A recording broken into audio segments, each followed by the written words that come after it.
జరుగు కాల్ది కన్ను కనిపిస్తలేవా ఆకిలి ఊసేది కానీ ఇంట్లో కూర్చోవచ్చు కదా. అవును కానీ ఇంకెవరి దాకా తాగుతావు? ఏమైనా బుద్ధి ఉన్నదా నీకు? కరెంట్ వచ్చే టైం అయింది, పొలంకు నీళ్లు పెట్టావా? ఇంకెంతసేపు తాగుతావు? ఫోన్ ఒక గంట సేపు ఇస్తావు, ఛాయ్ ఒక గంట సేపు తాగుతావు. నీతో తలకాయ నొప్పి అయిపోయింది. పో ఇంకా ఫోన్ వస్తుంది, వినబడతలేదా?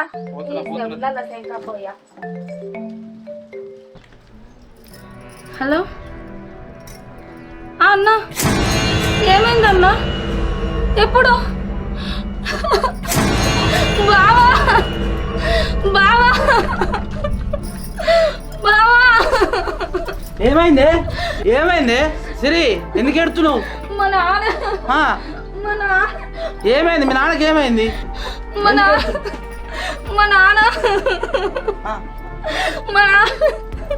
మనం ఫస్ట్ పోదాం ఇంటికి.